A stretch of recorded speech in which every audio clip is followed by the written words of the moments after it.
पहला ये है कि यहाँ पे देखो रीजनिंग का क्वेश्चन है, यहाँ से लेता हूँ मैं क्वेश्चन नंबर फर्स्ट। ये 96 और ये दे रखा है आपके पास 16 और कितना दे रखा है 256। इधर दे रखा है 54 और ये दे रखा है 9 और ये कितना 85। तो आपसे पूछा गया ए ऑप्शन दे रखा है दोस्तों यहाँ पे 14 और 7 और कितना दे रखा है 12। तो बी ऑप्शन में दे रखा है कितना 12 और 4 कितना 16। सी ऑप्शन में आती है बात तो कितना दे रखा है 24 और 8 कितना 24। और डी ऑप्शन में कितना दे रखा है 24 और 4 कितना 16। देखो दोस्तों ये रीजनिंग का क्वेश्चन है, ऐसे क्वेश्चन आते हैं। अभी भी इस समय जो एग्जाम चल रही है सीजीएल प्री की, तो उसमें भी ये क्वेश्चन पूछे जा रहे हैं। लेकिन आपको इन क्वेश्चनों पे एक चीज ध्यान रखनी होगी कि अगर आपसे ये एग्जाम में नहीं हो पा रहे तो आप छोड़ के आगे जा सकते हैं, मार्क कर जाओ इस क्वेश्चनों को और बाकी दोबारा रिवीजन जो आप पेपर का करे तो उसमें अगर होता है तो ठीक है, नहीं हो रहा है तो वो नहीं होगा, फिर वो इधर आने के बाद ही होगा। अब बोलेंगे सर फिर इसको इन क्वेश्चनों में कोई तरीके होते होंगे। देखो तरीके तो यही है कि अपने को एग्जामिनर की सोच पे डिपेंड करेगा, उसको सोच क्या है उसको अपने को मतलब महसूस करने पड़ेगा किस हिसाब की सोच के बनाया होगा, तो उस प्रैक्टिस ज्यादा प्रैक्टिस होगी तो ही आप उस क्वेश्चन को कर सकते हैं। ठीक है, तो पहला देखो क्वेश्चन नंबर ये है, तो अपने कर लिया। जैसे मान लीजिए कि ये आपका क्वेश्चन है, इसका संबंध क्वेश्चन कुछ दे रखा है, इसके बाद में इसमें भी यही है, तो आपके पास पूछा है भाई जो इन दोनों में संबंध वही किसने किसने ऑप्शन में होगा। ठीक है, तो देखो यहाँ पे जो 16 दे रखा है, 16 का स्क्वायर 256 हो रहा है। ठीक है, 9 का स्क्वायर 86 हो रहा है। ठीक है, इधर नहीं हो रहा, आप काट सकते थे, इधर भी हो रहा है और 4 चौक 16 इसका भी हो रहा है। लेकिन एग्जाम में जो क्वेश्चन आया था जिसमें एक में हो रहा था, अगर कोई तुक्का भी मारता तो आप भी ऑप्शन लगा देते या सी ऑप्शन जो भी दे रखा होता जिसमें लगा देते। लेकिन अब बोलोगे अब सर इसको कैसे करें, तो आप खुद ही देखो यहाँ पे है ना, उसने एग्जामिनर ने क्या सोचा है कि जब क्वेश्चन को बनाया था 96 में है ना, इसमें 6 का भाग लगा दिया उसने।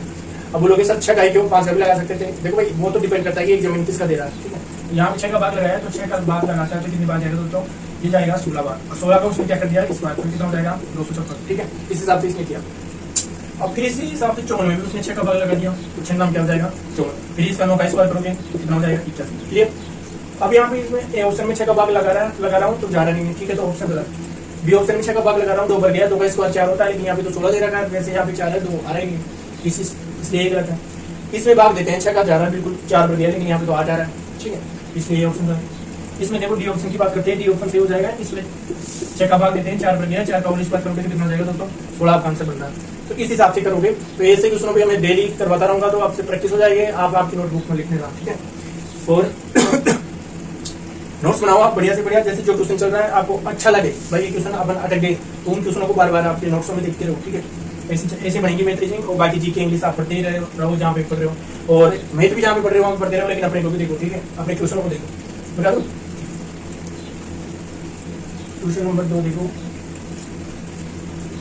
क्वेश्चन नंबर 2 आपका आने वाला है, बहुत बढ़िया है। क्वेश्चन नंबर देखो, मैंने खुशबू और महक एक काम को 12 दिनों में करते हैं, महक खुशबू से दुगनी तेज है, तो महक को अकेले काम को पूरा करने में कितना समय लगेगा।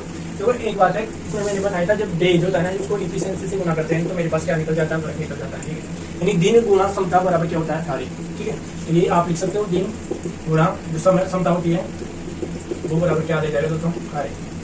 भाई जितनी क्षमता होगी उतने दिन आप काम करोगे तो कार्य निकलता है।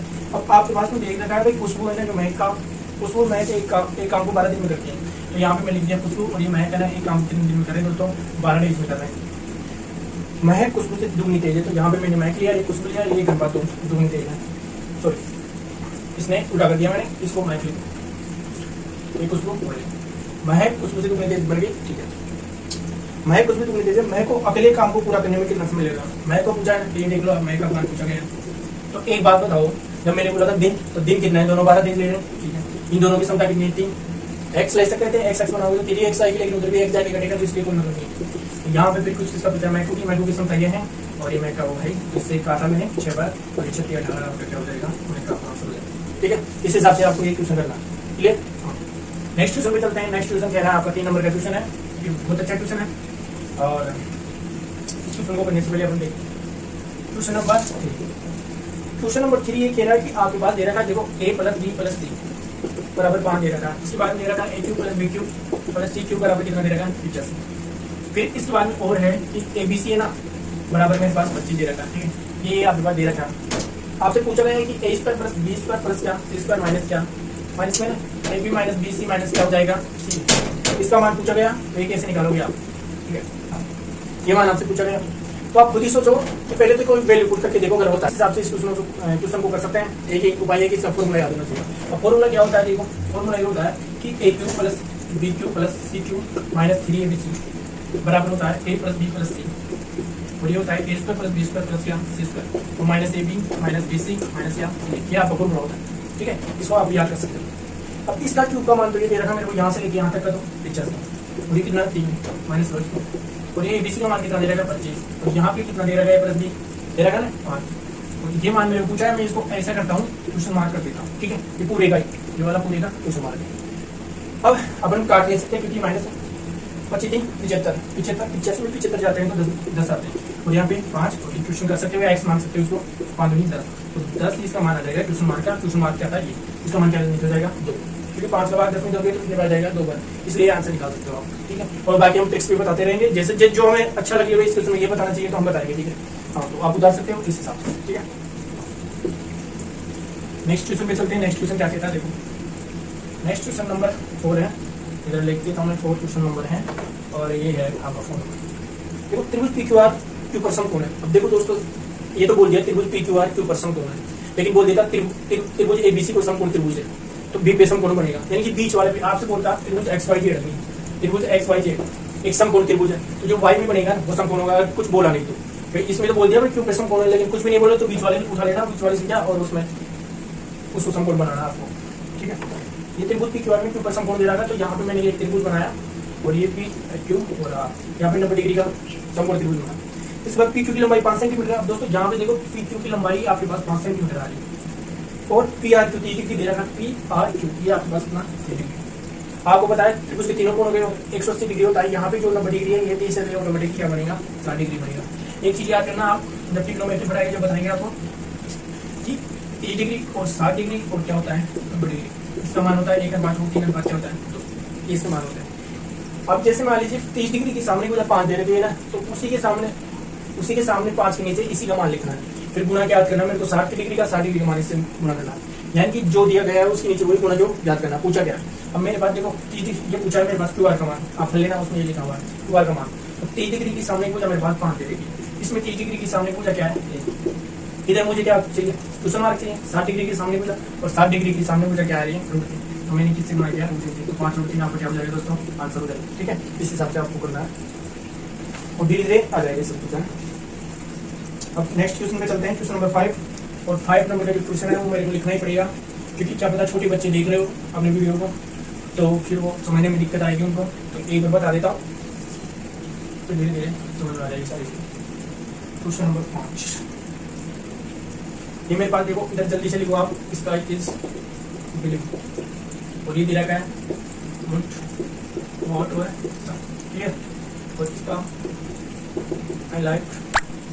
आई लाइक बिलीव, और ये हो जाएगा आई लाइक बिलीव, ये हो जाएगा मोट मैन, और ये हो जाएगा दोस्तों एक है आई एम स्काई, तो ये हो जाएगा मैन रेड और पॉट, ये हो जाएगा इसका इससे संबंध दे रखा है इसके हिसाब से। तो इसका मान पूछा गया दोस्तों, पहले तो ये देखो जिसका मान पूछा गया वो किस में है, इसमें नहीं है, इस पोर्शन में ये वाला, तो इसमें भी एक नहीं है, फिर तो और भी आसान हो गया। अगर एक में हो रहा है, एक में आ जाता है किसी का मान, जिसका मान पूछे वो एक में ही है, तो आप ये तो बहुत बढ़िया बात है, फायदा है इससे हमें। कैसे, क्योंकि 2 में होता है तो अपन 2 में चेक करते हैं, एक में तो एक में देखो, यानी कि ये मोड है और ये सम और ये पोर्ट है, इनमें से 2 तो कट जाएगी, इनमें कॉमन होगी जो, तो बाकी जो बचेगा जो इसी का मान बच जाएगा। अगर ये मोड है ना, इसमें आ रहा है, इसमें कोई चीज वगैरह नहीं है, बेकार दिया मैंने। इसके बाद देखो पुट ये आ रहा है, इसमें मैंने काटा तो क्या बचा सम, इसका मान क्या हो जाएगा दोस्तों समान, इस हिसाब से आप निकालो, ठीक है ना। हाँ, तो इस हिसाब से आप करोगे इस क्वेश्चन को, और नेक्स्ट क्वेश्चन पे डायरेक्टली बताता हूँ इस हिसाब से क्या करना है। देखो डिग्री के नीचे डिग्री यूज कर सकते हैं आप, और फिर मान क्या पूछा है जो मान लेंगे, ठीक है। इस हिसाब से आपका क्वेश्चन नंबर है नेक्स्ट, क्वेश्चन नंबर 6 दे रखा है, 6 जो डिग्री है ना उसके नीचे डिग्री यूज करना। आपके पास दे रहा है कंप्यूटर साइंस शाखा में बायोटेक शाखा से अधिक विद्यार्थी की संख्या याद कीजिए, यानी कंप्यूटर शाखा है ना, तो कंप्यूटर शाखा की जो डिग्री दे रखी है जो कितनी है 45 डिग्री है, और बायोटेक शाखा की जो डिग्री दे रखी है 23 डिग्री है। तो अधिक संख्या क्या करनी है, लेकिन डिग्री में अधिक कितना बताइए, 15 डिग्री तो अधिक है। अब डिग्री के नीचे डिग्री लिख सकता हूँ मैं, क्या साइंस ये पूछा है, यदि सिविल शाखा में 625 विद्यार्थी है, 625 विद्यार्थी है सिविल शाखा में, सिविल शाखा की डिग्री कितनी दे रखी है बताइए, सिविल शाखा की डिग्री अपने पास 125 डिग्री है ना, तो 125 डिग्री दे रखा है डिग्री है, पूरा 15 डिग्री का मान पूछा गया, डिग्री से डिग्री कैंसिल कर सकते हो आप, ये 25 बार कटेगा 25 से, ये 25 बन जाए 125 और ये कितना हो जाएगा 5 के 15, ये कितना आपका 75 आंसर हो जाएगा, ठीक है। इस हिसाब से आप आंसर निकालोगे, क्लियर। हाँ, नेक्स्ट क्वेश्चन नंबर है 7 देखो दोस्तों, देखो पढ़ना तो पड़ेगा, आप डेली पढ़ोगे कम से कम 8-10 घंटे तो आप आराम से सिलेक्शन ले जाओगे। मैथ रीजनिंग की तो गारंटी है, बाकी आप इंग्लिश वगैरह जहाँ से ध्यान करते वहाँ पे करो। तो चारों सब्जेक्ट आपको आएंगे तभी आपका सिलेक्शन होगा, वैसे नहीं होगा। ठीक है, 8B का 7 नंबर का क्वेश्चन देखो। 8B का अर्थ है कि AB का प्रतीक। एक बार इस क्वेश्चन को देखो लिखना ही पड़ेगा, फिर बाद में ना पूरा ऐसे क्वेश्चन आएंगे तो आप खुद ही समझ जाओगे, मैं बोल के बता दूंगा। तो ये दे रखा 8B का अर्थ है कि अर्थ क्या है, AB का क्या है दोस्तों, AB का क्या है, और इसमें दे रखा है कि A एंड B का अर्थ क्या है, AB का मल्टीप्लिकेशन। एक बात बताओ, इसमें देखो उल्टा दे दिया, A हैज B का अर्थ है कि B किसका है दोस्तों, A का पुत्र है। इसमें देखो AB बिल्कुल AB, लेकिन B उल्टा दे दिया इसमें, तो इसमें आप गलती करते हैं, इसलिए मैंने ये क्वेश्चन बनाया। क्योंकि यहाँ पे अगर मतलब शुरुआत है ना तो वो बच्चे गलती कर जाते हैं, AB समझ जाते हैं, तुरंत लिख देते हैं AB का पुत्र है, ये बोलना BA का पुत्र है। ठीक है, इस हिसाब से आपको क्वेश्चन क्या पूछा है, आपको क्वेश्चन पूछा गया है S8P और यहाँ पे SP और यहाँ पे दे रखा कितना 8Q और यहाँ पे दे रखा 8R और यहाँ पे दे रखा कितना ये P और ठीक है, और तो कुछ है नहीं। तो TQ से इस प्रकार संबंधित है, ये तो पूछा TQ से, ये आपसे क्वेश्चन पूछा गया। देखो इस क्वेश्चन में थोड़ा ध्यान देना, ध्यान यह है कि जैसे मान लीजिए कि यहाँ पे लिख देता हूँ मैं, जैसे आप महिला के बारे में बात आई तो महिला को आप इस गोले में फिट करोगे, और पुरुष की बात आती है तो पुरुष को आप किस में करोगे दोस्तों, इस डिब्बे में, या तो इसको वर्ग मान लो या डिब्बा आप बोल सकते हो। तो इसके अंदर आपको फिट करना है। अब पूछे जैसे मान लीजिए आपको पूछे भाई आर है ना, क्यू का भाई है, तो आर क्यू का भाई का पूछे तो आर क्या कर दोगे, इस डिब्बे में फिट करोगे क्यू का। अब क्यू का अपने को पता नहीं भाई ये क्या है, ये बहन है भाई ये इसका आर का, ठीक है, लेकिन वो बोल दे भाई क्यू जो पी की पुत्री है, जैसे बोल दे क्यू जो पी की पुत्री है, तो इसका मतलब भी पुत्री हो गई, किसकी पी की। ठीक है, अभी भी बता नहीं, लेकिन ऐसे बोल दे भाई आर के पिताजी एक्स है, तो आर की जो ही पिताजी दोस्तों एक्स होगी तो इधर ही जाएंगे, तो एक्स इसकी पिताजी हो गई, तो इसका 100% इसकी मम्मी हो गई, और ये ऐसे इस डिब्बे में डालना है। यानी पति पत्नी को तो ऐसे बनाना है आपको, और भाई बहन को ऐसे, और दादा दादी ऐसे चलते रहेंगे, और नीचे भी वगैरह सिस्टर वगैरह बेटे वगैरह आते रहेंगे। ठीक है, इस हिसाब से करना है। अब देखो अपने को क्या पूछा गया है, ये देखना पड़ेगा। क्वेश्चन अपने को पूछा गया है कि एस टी, ये एक दिमाग में रखना है, आप तो एस टी करो और इसको क्रम देख लेना बस। एस टी का पति है, तो दोस्तों एस है ना जो पति है किसका, टी का। यहाँ पे देखो ये जो दे रखा है ये टी है ना, तो टी आप इसे कर दोगे, ये पति का बना दोगे जिससे, राइट। इसके बाद में दे रखा है टी, इधर से चलना पड़ेगा टी पी, तो इसमें है तो टी पी उल्टा है, देखो ए बी का मतलब बी का ये है इसमें, तो पी टी का उत्तर है, तो पी किसका उत्तर हो जाएगा दोस्तों, उत्तर बनाएंगे।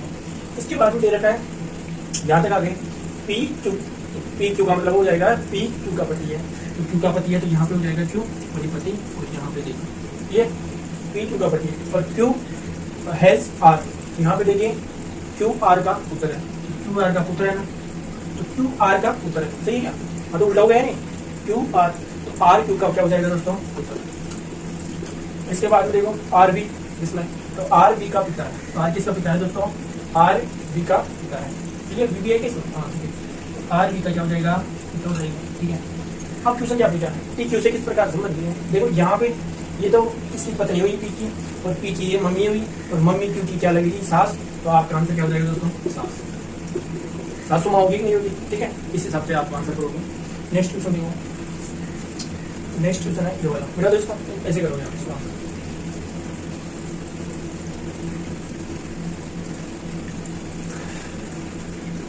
नेक्स्ट क्वेश्चन देखते हैं। नेक्स्ट क्वेश्चन है, आज थोड़ी कमी करवाते हैं ना, कल खेल देंगे बाकी। क्वेश्चन नंबर 8 देखो, यदि 3 मार्च 2020 को मेरे पास मंगलवार है, तो एक पूछ रहा है 3 फरवरी 2019 को क्या वार होगा दोस्तों, एक ये पूछा गया है। तो सप्ताह का कौन सा दिन हो सकता है, सप्ताह की बात करते हैं तो सप्ताह का मतलब क्या है, 7 दिए जाते हैं सप्ताह में, यानी जितने भी दिन आएंगे टोटल दिन उसमें 7 का भाग लगाना। ठीक है, इस हिसाब से आंसर आने वाला है। लेकिन ये बताओ 3 मार्च का है, तो अपन एक साल का अगर रिकॉर्ड देखते हैं तो 3 मार्च 2019 का अपन देखते हैं, तो इस दिन क्या हुआ था ये देखते हैं। फिर बाकी जो बचेंगे तो अगर पीछे जाएंगे तो 28 दिन ही बचने वाले हैं अपने पास। ठीक है, लेकिन यहाँ तक मेरे को वार पता चल जाएगा क्या वार हो सकता है। तो देखो एक बात बताओ, यहाँ पे देखिए जैसे मान लीजिए 2018 है, 2018 कैसे बता रहा हूँ मैं, इस क्वेश्चन का देखिए जैसे 2018 है और 1 जनवरी 2018 को सपोज करो मेरे पास संडे था। ठीक है, तो 1 जनवरी 2019 को क्या हुआ होगा, तो दोस्तों इसमें एक ही दिन बढ़ेगा, यानी कि सोमवार हो जाएगा, क्या हो जाएगा, मंडे हो जाएगा, क्योंकि यहाँ पे लीप वर्ष नहीं है। अगर ये लीप वर्ष होता है तो 2 दिन बढ़ते, और लीप वर्ष का मैंने बताया था जिसमें 4 का भाग जाए, इसमें 4 का भाग जा रहा नहीं है, ठीक है, तो इसलिए लीप वर्ष नहीं है, इसलिए संडे से मंडे जाएगा अगर अगले दिन पूछा जाता है तो, ठीक है। एक साल में एक ही दिन बढ़ेगा अगर लीप वर्ष नहीं है, लेकिन अगर लीप वर्ष होता है तो 2 दिन बढ़ेंगे। अब बात आती है कि कैसे, देखो क्योंकि लीप वर्ष में फरवरी 29 दिन की हो जाती है, इसलिए अब यहाँ पे मेरे को पीछे जाना 2019 में, तो एक बात बताओ, इससे जो मैं पीछे जाता हूँ तो फरवरी आती है, फरवरी 29 दिन की होगी इसमें, और 29 दिन की वजह से आप जाओगे इसमें, क्या इधर से ला रहा हूँ मैं, मंगलवार से क्या हो जाएगा, मंगलवार से सोमवार, और सोमवार से क्या हो जाएगा, यहाँ पे मेरे पास क्या आ जाएगा, रविवार। ये तो मेरे पास रविवार आ गया, 3 मार्च 2019 को रविवार आ गया, और मुझे पूछा है 3 फरवरी 2019, ये वाला पूछा है, तो 3 फरवरी 2019 का पूछा गया है, 3 मार्च 2019 का ये है, तो मेरे पास 28 दिन शेष बच रहे हैं, तो 28 दिन तो ये क्या हो जाएंगे, ये शेष बच रहे हैं। इसमें अगर 28 में मैं 7 का भाग लगाऊंगा तो मेरे पास दिन बच जाएंगे, 7 चौके 28, तो शेष बचा ही नहीं है, कुछ ही नहीं बचा, तो इसका मतलब क्या हुआ, तो मेरे पास कुछ ही नहीं बचे, तो मेरे पास फिर आंसर क्या आ जाएगा, संडे आ जाएगा, क्योंकि यहाँ तक हमारे पास कितना था, संडे आ रहा था, ठीक है। अब बचता, इस मान लो 2 दिन बच जाता तो रविवार बाद में सोमवार मंगलवार, अगर 3 दिन बचता था तो बुधवार आ जाता, 4 दिन बचता तो गुरुवार आ सकता था, इस हिसाब से आएगा, ठीक है। हाँ, नए समझ में तो और क्वेश्चन ले लेंगे, ये तो आ जाएंगे धीरे धीरे, ठीक है, मिटाता हूँ, ओके। नेक्स्ट क्वेश्चन देखो, नेक्स्ट वाला क्वेश्चन कितना दे रखा है बताइए, क्वेश्चन नंबर 9 है आपका। एक माता ने अपने पुत्र से कहा, तुम पैदा हुए थे तब मैं तुम्हारी वर्तमान आयु की थी। तो एक बात बताओ दोस्तों, जब पुत्र पैदा हुआ था तो 0 वर्ष का था, जब वो वर्तमान आयु की थी, यानी कि इस समय पुत्र की वर्तमान आयु x है ना, तो उस समय माता की आयु भी x ही थी जब पुत्र 0 साल का था तब, राइट। हाँ, तो यहाँ पे मेरे पास दे रखा है, जैसे मान लीजिए ये तो हो जाएगा पुत्र और ये हो जाएगी माता। अब अपन इस पुत्र को पैदा कर रहे हैं तो यहाँ पे 0 ईयर हो जाएगा, यानी 0 साल बोल सकते हैं आप।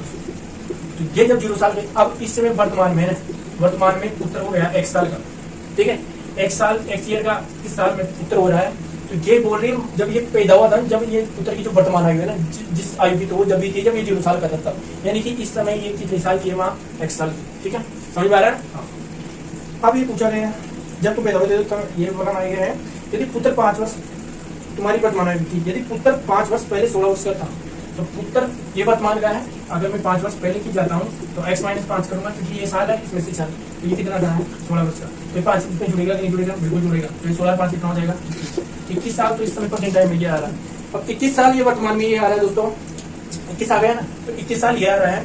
अब क्या करोगे आप, तो माता की टोटल आयु पूछी गई है, तो माता पहले ही 21 साल की थी और 21 वर्तमान में आने के लिए, तो माता की कितने हो जाएगी, ये हो जाएगी 2x हो जाएगी ना, तो 21 गुना 2 बराबर कितना हो जाएगा दोस्तों, 42 आपका आंसर बनेगा, राइट। इस हिसाब से आप क्वेश्चनों को बनाओगे, और बाकी फिर भी प्रैक्टिस से धीरे धीरे सुधरेगी, एक साथ आएगी नहीं, आप 2-4 क्लासेस देखो मेरी, और फिर ऑटोमेटिक आने लग जाएंगे धीरे धीरे, ठीक है दोस्तों। एक लास्ट क्वेश्चन ले लेते हैं अपन 10वां, फिर कल अच्छे क्वेश्चन से शुरुआत करते हैं, और बाकी फिर कल करवा देंगे, परसों फिर मैं वीडियो डालता हूँ, और फिर ऐसे चलते रहेंगे, है ना, और धीरे धीरे सुधार आता जाएगा, और आप भी अच्छी तरह आपकी तैयारी में आगे बढ़ जाओगे, ठीक है। मिटाता हूँ 10 नंबर का लास्ट क्वेश्चन देखो आप, बहुत ही अच्छा क्वेश्चन है 10 नंबर। एक सेब का मूल्य, देखो सेब को आप एप्पल से भी कर सकते हो, लेकिन है ना, और केले को बनाना ऐसे लिख सकते हो, लेकिन मेरे हिसाब से सेब को ऐसे कर दो, केले को के कर देना, ठीक है। तो सेब का मूल्य ऐसे लिया मैंने, केले के मूल्य के दुगने से 4 कम है, तो केले का मूल्य क्या है x, जिसका कितना हो जाएगा 2x - 4, ये खुद बोल रहा है। और एक पपीते का मूल्य, सेब के मूल्य का आधा है, तो पपीते का मूल्य लिखा, सेब का मूल्य का क्या हुआ आधा, तो आधा करते हैं, तो इधर ही मैं आधा कर देता हूँ, किधर इसमें जो भाग लगाते हैं, तो ये तो हो जाएगा x माइनस कितना, 2 हो जाएगा। अब एक यदि फलों का कुल मूल्य 150 है, तो जब टोटली ये s plus a plus b इनका मूल्य 150 रुपया आ रहा है आपके पास, तो ये पूछा गया है क्या, केले का मूल्य यानी कि मान पूछा गया, तो आप इसको निकालोगे, तो कैसे निकालोगे, देखो ये 2x - 4, इसको ऐसे जोड़ देते हैं, मैं जोड़ के बताऊँ, चलो देख लो, आप जोड़ के देख सकते हो आप, 2x - 4 plus x plus x - 2 बराबर कितना हो जाएगा 150 रुपये, ठीक है, ये तो हो गया ना, बिल्कुल 2x और 3 और 4x माइनस 6 बराबर कितना हो जाएगा 150, ये जाके उधर जुड़ जाएंगे, तो 4x बराबर कितना हो जाएगा 150 दोस्तों 156, राइट। अब इसमें देखो मैक्सिमम हो जाएगा 4 की 12, फिर बचे कितना 3 4 9 36, ये आपका आंसर बनेगा इस हिसाब से, ठीक है, ऐसे निकालना है। और बाकी यार ये देखो डायरेक्ट भी किया जा सकता है, इसको आप मन से ही वहाँ पे अगर कैलकुलेशन करने की जरूरत नहीं है, ज्यादा जैसे प्रैक्टिस हो जाएगी तो ऑटोमेटिक यहाँ पे करके आप आंसर निकाल दोगे, ठीक है। इसी के हिसाब से अपने आज यहीं पे रख रहे हैं, मेरे हिसाब से 30 मिनट